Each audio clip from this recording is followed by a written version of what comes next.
Hello students, आज के class में हम लोग पढ़ेंगे ज्योमेट्रिकल मीनिंग ऑफ डिफरेंशिएशन। ठीक है ना। पिछली क्लास में हम लोगों ने इम्प्लिसिट फंक्शन का डिफरेंशिएशन पढ़ लिया था। ठीक है, वहाँ तक आई होप सभी लोग क्वेश्चन भी बना चुके होंगे।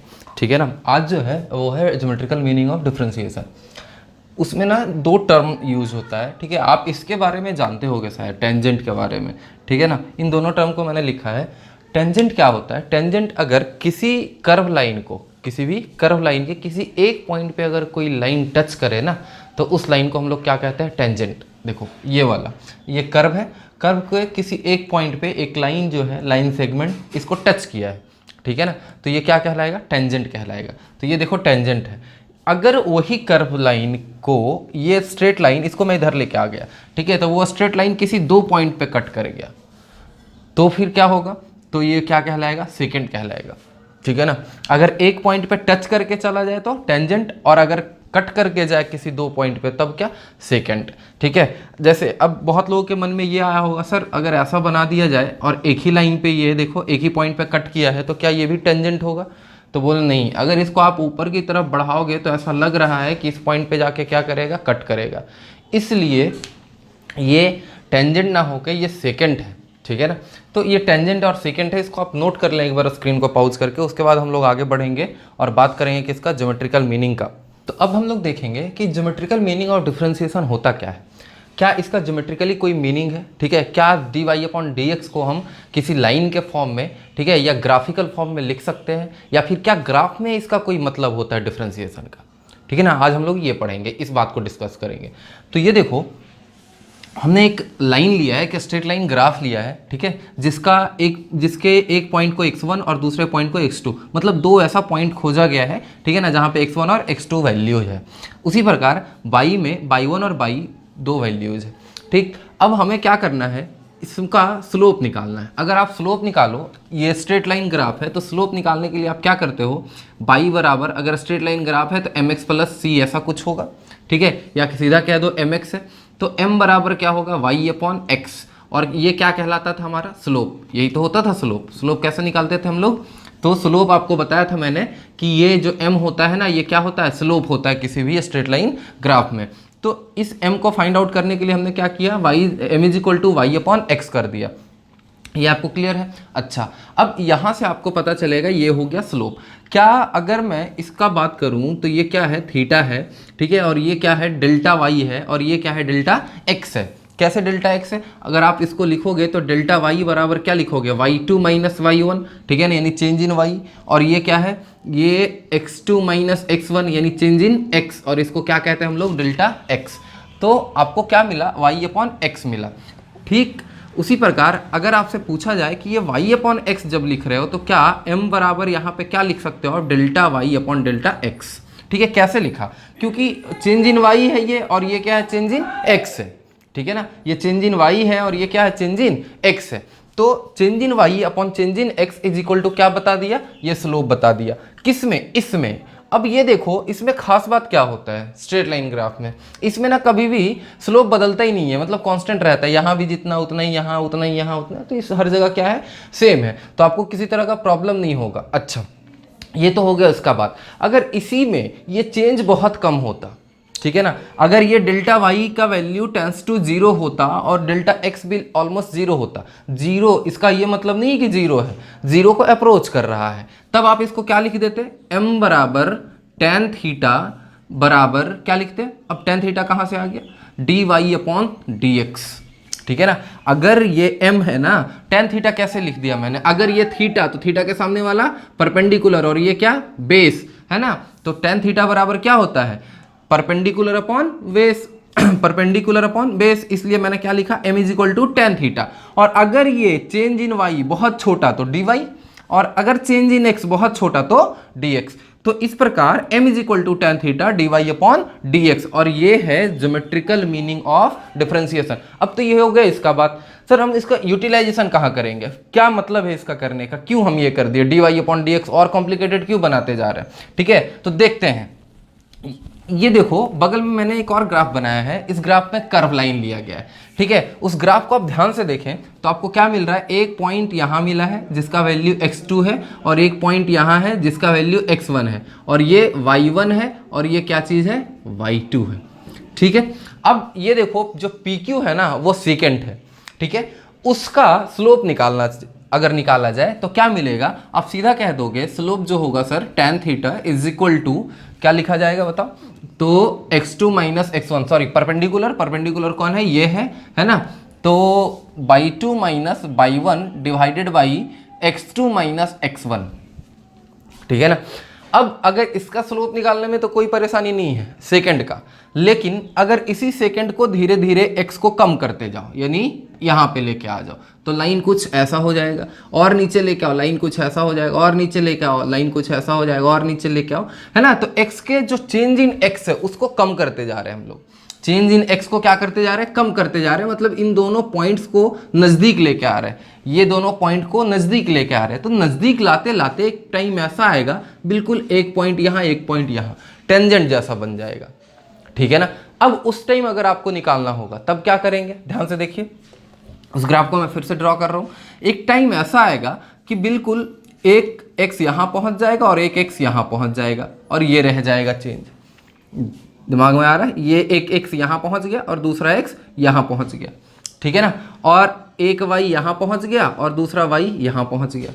अब ये जो चेंज इन y है, इतना सा दिख रहा है, एकदम छोटा सा, ठीक है, ये जो चेंज इन y है इसको आप क्या कहोगे, dy, और ये जो चेंज इन x है इसको क्या बोलोगे, dx। और इसको जब जूम करके आप देखोगे तो ये आपको ऑलमोस्ट एक ट्रायंगल दिखेगा कुछ ऐसा, क्योंकि कर्व लाइन का एक छोटा सा टुकड़ा स्ट्रेट लाइन होता है, तो ऐसा दिखेगा। आप इसको क्या कह रहे हो, dy कह रहे हो, इसको क्या कह रहे हो, dx कह रहे हो, है ना। और ये क्या है, आपके पास थीटा है, थीटा बराबर यानी tan थीटा बराबर आप क्या जानते हो, m होता है, m मतलब क्या होता है, स्लोप होता है, और स्लोप को आप क्या लिखोगे, dy अपॉन dx। तो ध्यान रखें, अगर किसी कर्व लाइन के किसी खास पॉइंट पे आपको स्लोप पूछ दिया जाए तो फिर आपके लिए ये वाला काम में नहीं ला सकते, आप इसको काम में नहीं ले सकते। क्यों, क्योंकि आपको y2 माइनस y1 का पता ही नहीं पड़ेगा, ठीक है। तो किसी भी इक्वेशन में जैसे आपको दिया हुआ है y is equal to x square plus 3x plus 2 या वटेवर कुछ भी, और इस इक्वेशन में आपसे बोला है कि x इज इक्वल टू 3 पे आपको बताना है क्या, स्लोप, तब आप क्या करोगे, है ना। तो इसका पहले ग्राफ प्लॉट करोगे, फिर x इज इक्वल टू 3 पे जाके आपको क्या करना पड़ेगा, उसका स्लोप निकालना पड़ेगा, जो कि लगभग इम्पॉसिबल हो जाएगा हम लोगों के मैथमेटिक्स के ज्ञान से। तो क्या करेंगे, हम लोगों को कुछ नहीं करना होगा, सीधा dy अपॉन dx निकाल देना होगा। dy अपॉन dx होता किसके बराबर है, अभी मैंने बताया किसके बराबर होता है, स्लोप के बराबर होता है। तो सीधा dy अपॉन dx निकाल दोगे, और किसी भी x पे जाके dy अपॉन dx क्या हो जाएगा इसका बताओ तो 2x प्लस 3 हो जाएगा। अब मान लो आपसे बोला गया कि x इज इक्वल टू 6 पे जाके आप हमें स्लोप बताइए, तो dy upon dx at x is equal to 6 बराबर 2 into 6 plus 3 is equal to कितना हो जाएगा, 12 प्लस 3 15, यानी आप सीधा कह दोगे वहां पे स्लोप का वैल्यू कितना है, 15 है। तो ऐसे करके आप स्लोप निकल पाओगे, है ना। और ज्योमेट्रिकल मीनिंग होता है जो डिफरेंशिएशन का, वो क्या होता है बेसिकली, dy अपॉन dx, यानी स्लोप निकालने के लिए होता है। आई होप आपको क्लियर होगा, ठीक है ना। और ये सारा बात आपको नोट्स में मिल जाएगा, ठीक है। ध्यान से देखें क्या क्या किया हमने, एक बार रिपीट करते हैं इसको। स्लोप मतलब ज्योमेट्रिकल मीनिंग ऑफ डिफरेंशिएशन क्या है, स्लोप है। और स्लोप हम लोग कैसे निकालते हैं, dy अपॉन dx से, या फिर change in y upon change in x से। क्यों सर, क्योंकि tan थीटा बराबर होता है स्लोप, और स्लोप बराबर क्या होता है, y अपॉन x। क्यों, क्योंकि y इज इक्वल टू होता है mx, और m क्या है, स्लोप है, तो m बराबर क्या लिखा जाएगा, y अपॉन x, ठीक है। इसी से हम लोग धीरे धीरे आगे बढ़ते गए और m is equal to dy upon dx हो गया। dy अपॉन dx क्यों लिखा गया, क्योंकि चेंज इन y और चेंज इन x ये बता रहा है स्मॉल चेंज इन y, और ये बता रहा है स्मॉल चेंज इन x। जब भी हमें कर्व लाइन में कभी भी स्लोप निकालना होगा किसी भी पॉइंट पे, मान लो इस पॉइंट पे, है ना, तो यहाँ एक छोटा सा चेंज लाएंगे, छोटा सा, आपको देखो ये बहुत छोटा सा दिख रहा होगा। अब इसको जूम करके जब देखेगा आप, तो जूम करने के बाद ये कुछ आपको ऐसा दिख रहा है, ठीक है ना। इसमें थीटा है ये, और ये क्या है, dy है, और ये क्या है, dx है, ठीक। अच्छा, dx क्या है, change in very small change in x, और dy क्या है, very small change in y। तो आप क्या लिखोगे, tan थीटा बराबर d y upon d x, और ये किसके बराबर हो जाएगा, m के बराबर हो जाएगा। इसीलिए मैं आपको बार बार बता रहा हूं, यानी जो डिफरेंशिएशन होता है उसका ज्योमेट्रिकल मीनिंग सीधा किससे होता है, स्लोप से होता है, या जो डिफरेंशिएशन होता है उसका कंसर्न किसी भी इक्वेशन में स्लोप निकालने से होता है। अगर आप किसी भी इक्वेशन को एक बार डिफरेंशिएट कर देते हो तो वो स्लोप बताने के लिए हो जाता है। ठीक है, जैसे अभी आपको मैंने एक एग्जांपल लिया था कि y is equal to x square plus 3 है, ठीक है ना। अब अगर आपसे पूछा जाए कि बताओ इस इक्वेशन का स्लोप क्या होगा, तो आप सीधा क्या करोगे, d y upon d x is equal to d upon d x क्या, एक्स स्क्वायर प्लस 3 पहला। अब उसके बाद इसको डिफरेंशिएट करने के बाद 2x आ गया। अब इसके बाद क्या करना होगा, तो सिर्फ ऐसे ये स्लोप नहीं बताया गया, अब बताया जाएगा आपको कि x के किस वैल्यू पे आपको स्लोप पूछा गया है ना। तो किसी पर्टिकुलर वैल्यू पे जब x के किसी पर्टिकुलर वैल्यू ऑफ x पे स्लोप पूछा जाएगा तो उस पर्टिकुलर वैल्यू को यहाँ पे पुट करोगे आप, ऑटोमेटिकली क्या हो जाएगा, d y upon d x at the particular value of x बराबर इतना आ जाएगा। जो भी आंसर आएगा वो क्या मिलेगा, आपको स्लोप देगा। ठीक है, लेकिन अगर इसको दोबारा डिफ्रेंशिएट कर दिया जाए, है ना, यानी d अपॉन डी एक्स और यहाँ पे क्या लिखोगे, d y upon d x is equal to क्या हो जाएगा, तो d अपॉन डी एक्स। अब देखो d y upon d x का वैल्यू कितना था, 2x था, तो यहाँ पे आप क्या लिख दोगे, 2x, यानी d y upon d x, है ना। अब इसको कैसे लिखते हैं हम लोग, आपको बताया था मैंने, d2y अपॉन dx2, स्क्वायर नहीं पढ़ना है इसको, d2y upon dx2, double differentiation इसको बोलते हैं। क्या बोलते हैं, double differentiation is equal to क्या हो जाएगा, अब देखो 2x है यहाँ पे, है ना, तो 2x का डिफरेंशिएशन कितना, 2। अब ये क्या बता रहा है, ये बता रहा है रेट चेंज ऑफ स्लोप, यानी rate of change in slope, rate of change in slope. ठीक है, तो देखो अब कंक्लूजन लिखा जा रहा है। कंक्लूजन क्या होगा कि अगर आप एक बार डिफरेंशिएट करते हो किसी भी इक्वेशन को तो वो स्लोप बताएगा, और दोबारा अगर डिफरेंशिएट कर दोगे तो क्या बताएगा, वो फिर rate of change in slope बताएगा।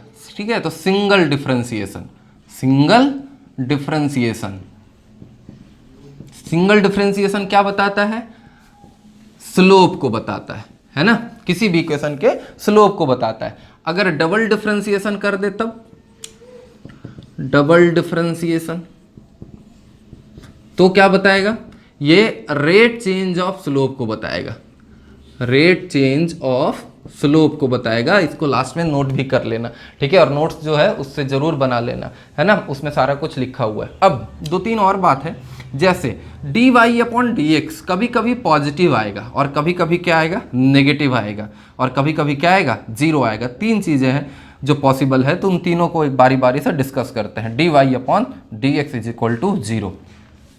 देखो, जब पॉजिटिव आ जाए तो हमेशा याद रखना ग्राफ ऊपर की तरफ जाएगा, ठीक है ना। D y upon d x अगर पॉजिटिव आ जाए तो ग्राफ ऊपर की तरफ जाएगा, स्ट्रेट भी हो सकता है, कर्व भी जा सकता है, ऐसा भी जा सकता है ना, लेकिन जाएगा ऊपर की तरफ। ठीक, यानी ये पॉजिटिव क्या बताएगा कि ग्राफ कभी ऐसा नहीं होगा, है ना, कैसा होगा, ऐसा होगा, ऐसा होगा, ऐसा होगा, मतलब ऊपर की तरफ जाएगा।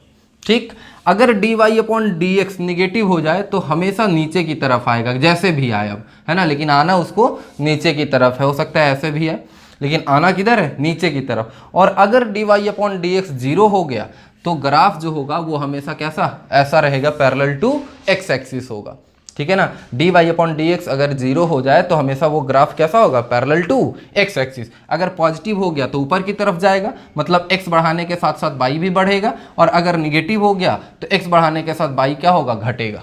ठीक है, ये चीज़ें भी आप याद रखें तो बहुत आसान हो जाएगा आगे का काम। क्लियर है, चलो अब आगे बढ़ते हैं हम लोग और कुछ ग्राफ लेंगे, और उस ग्राफ में हम लोग देखेंगे d y upon d x लगा के कि कहाँ क्या क्या हेल्प कर सकता है ये चीज़, ठीक है ना। चलो अब देखेंगे graph of different slope.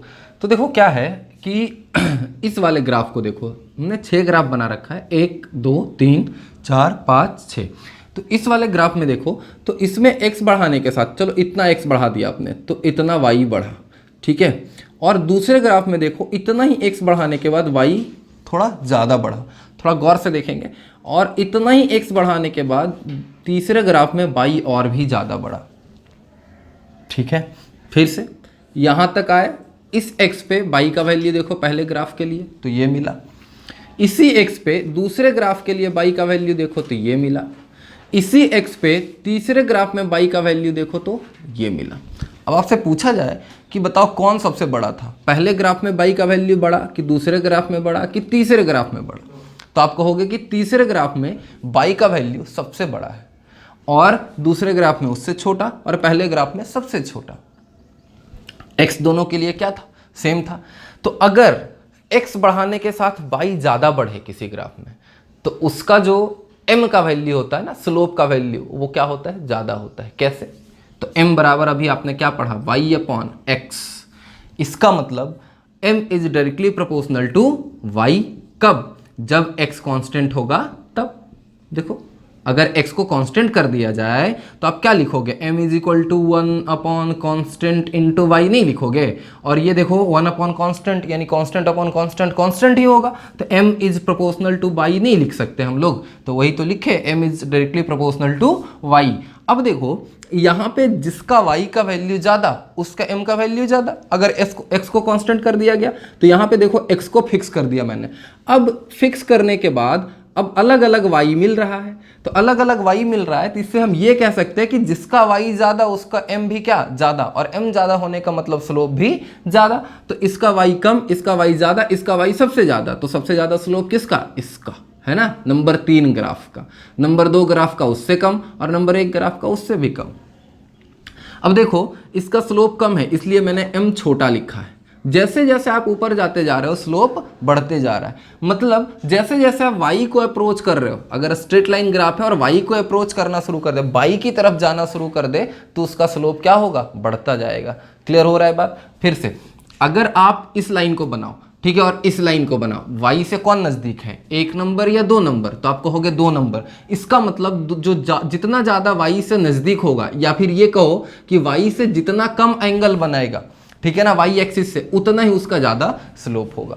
Clear है। तो इसका देखो स्लोप क्या कम, इसका स्लोप ज़्यादा इसलिए बड़ा m है, और इसका स्लोप और ज़्यादा इसलिए और ज़्यादा बड़ा m है। ठीक है ना, यहाँ तक क्लियर।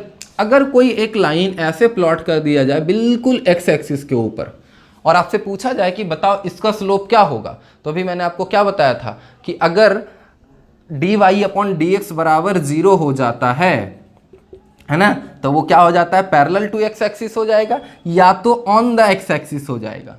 ठीक है ना। तो जब भी पैरेलल, देखो अगर एक लाइन के ऊपर दूसरा लाइन प्लॉट किया जाए तो वो दोनों लाइन आपस में क्या पैरेलल होते हैं। ठीक है, तो ये दोनों लाइन भी आपस में क्या पैरेलल होंगे। अगर ये दोनों लाइन पैरेलल है x एक्सिस और इसके ऊपर जो लाइन खींचा गया तो इसका स्लोप कितना, 0। ठीक है ना।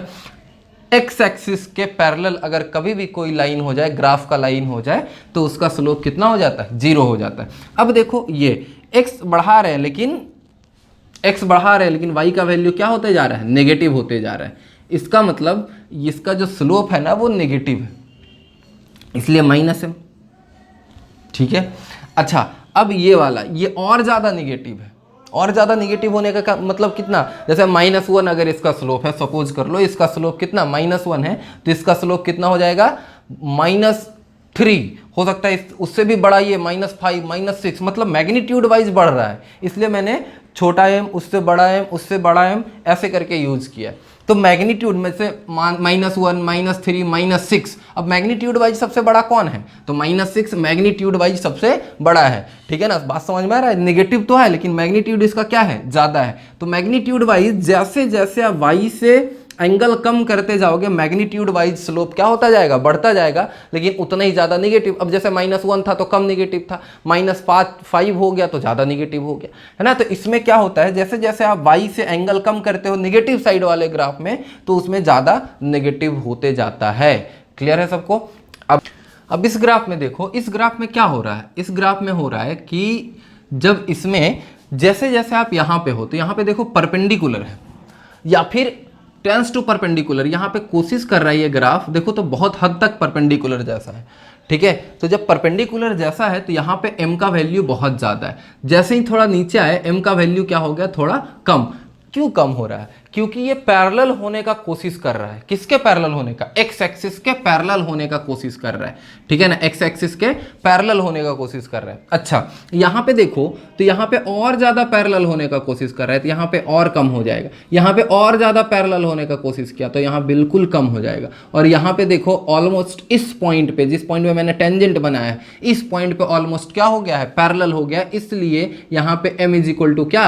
0। अब इस पॉइंट पे जाओ तो यहाँ पे m का वैल्यू बढ़ गया है ना, लेकिन कितना बढ़ा? बहुत ज्यादा नहीं है। यहाँ पे थोड़ा m का वैल्यू और बढ़ा, यहाँ पे थोड़ा m का वैल्यू और बढ़ गया है ना, तो m और बढ़ा लेंगे। यहाँ पे और बढ़ गया तो यहाँ पे m और बढ़ा लेंगे।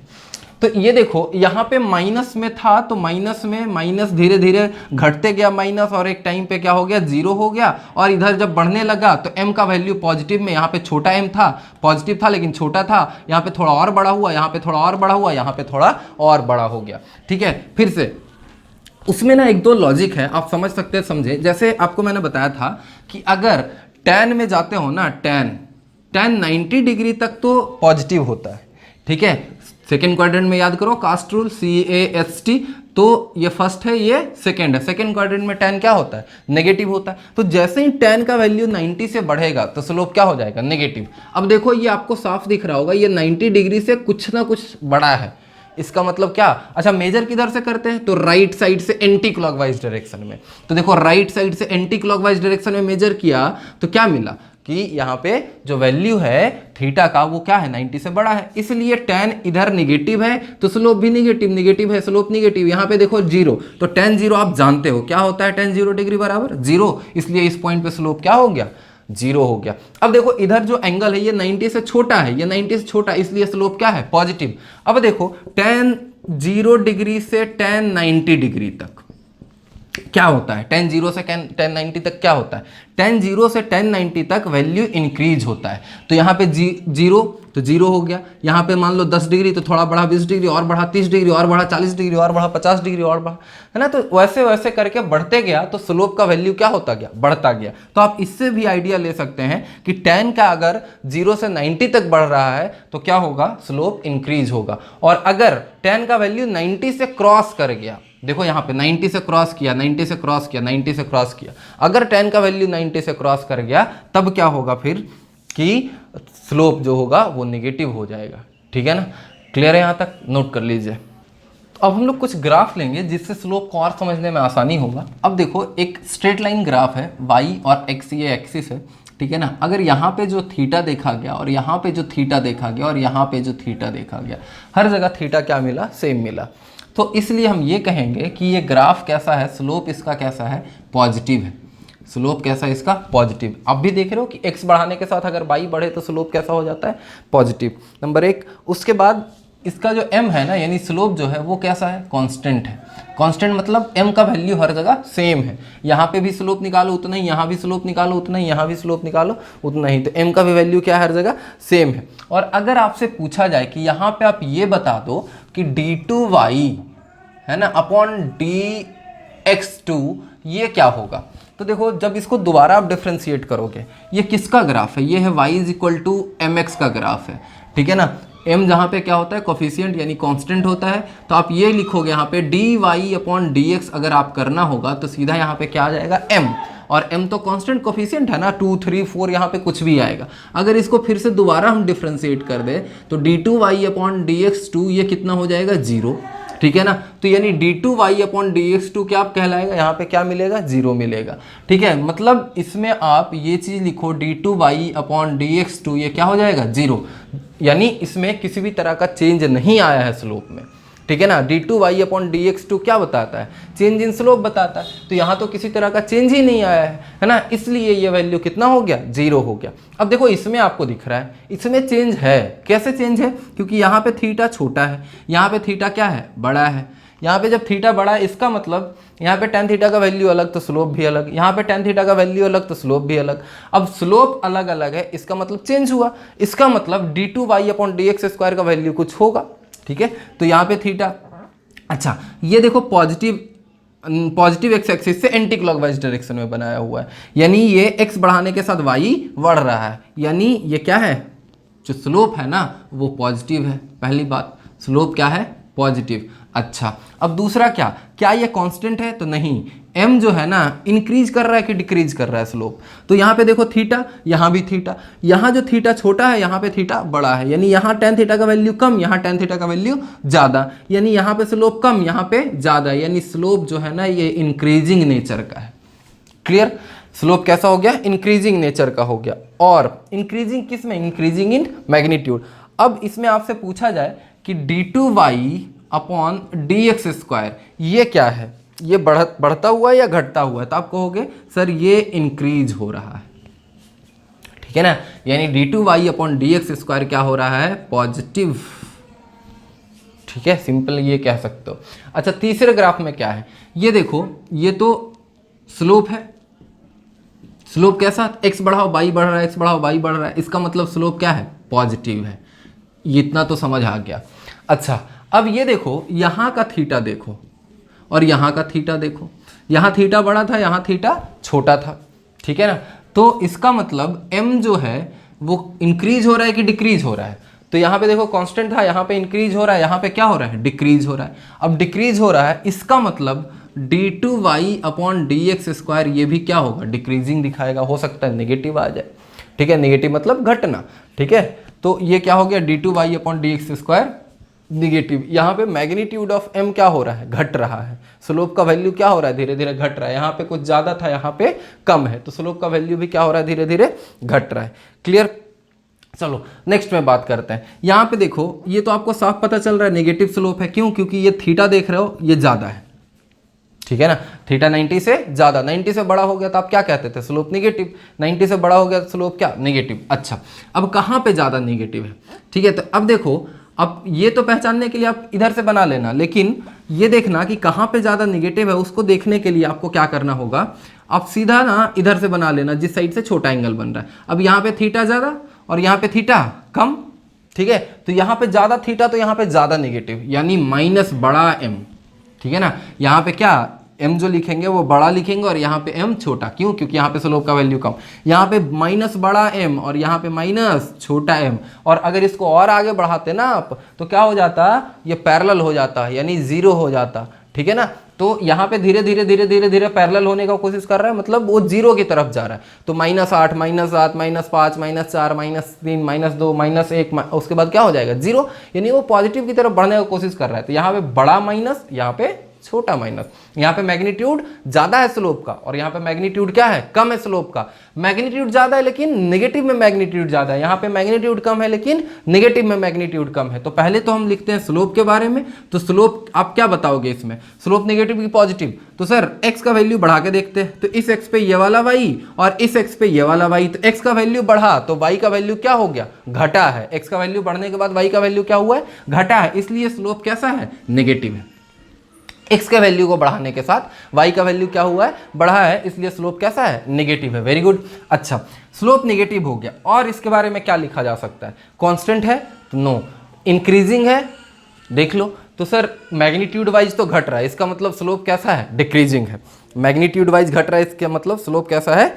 डिक्रीजिंग है। तो m decreasing in magnitude, decreasing in magnitude, ठीक है ना।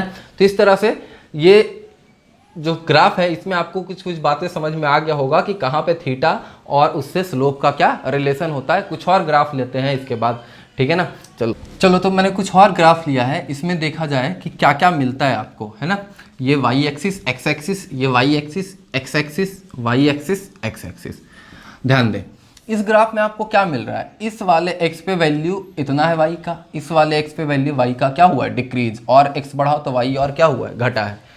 तो जब x बढ़ाने के साथ y घटा है, इससे ये कहा जा सकता है कि m जो है, इसका स्लोप जो है वो कैसा है? निगेटिव है, नंबर 1। उसके बाद दूसरा, यहाँ जितना थीटा है उतना ही थीटा यहाँ पे है ना, तो इसका मतलब m कैसा है? कॉन्स्टेंट है, ठीक है ना। और m कॉन्स्टेंट है तो इसका मतलब d2y अपॉन dx स्क्वायर क्या है? 0 है, ठीक है ना। m नहीं बदलेगा तो d2y अपॉन dx, कोई चेंज नहीं, तो d2y अपॉन dx स्क्वायर क्या हो जाएगा? dx2 क्या हो जाएगा? 0 हो जाएगा। अब इसमें देखो आप, ये भी नेगेटिव है, ये जो m है ना, ये भी क्या है? नेगेटिव। कैसे? इस वाले x पे वैल्यू टॉप पे है, x का वैल्यू बढ़ गया, y का वैल्यू घट गया, और x बढ़ाओ y का वैल्यू और घट रहा है, इसका मतलब m कैसा है? नेगेटिव है। वैसे भी देखो इस साइड से बना तो एंगल कितना 90 से बड़ा, एंगल 90 से जब बड़ा तो क्या होता है स्लोप नेगेटिव होता है, पहली बात। नंबर 2, अच्छा यहाँ पे थीटा छोटा, आपको क्या बताया था अभी पिछले बार मैंने कि ये देखो जैसे आप कहीं से भी एंगल बना लेना तो यहाँ पे एंगल आपको अगर बड़ा दिख रहा है ना, और यहाँ पे छोटा दिख रहा है तो यहाँ पे छोटा निगेटिव और यहाँ पे क्या बड़ा निगेटिव, ऐसे ही नहीं बताया था। अब यहाँ पे देखो यहाँ पे छोटा थीटा है ना, इस साइड से अगर लोगे तो यहाँ पे छोटा थीटा तो यहाँ पे छोटा निगेटिव, यहाँ पे बड़ा थीटा तो यहाँ पे बड़ा निगेटिव। बात समझ में आ रहा है? तो मैग्नीट्यूड वाइज क्या हो रहा है, बढ़ रहा है ना, m बढ़ रहा है मैग्नीट्यूड वाइज, मैग्नीट्यूड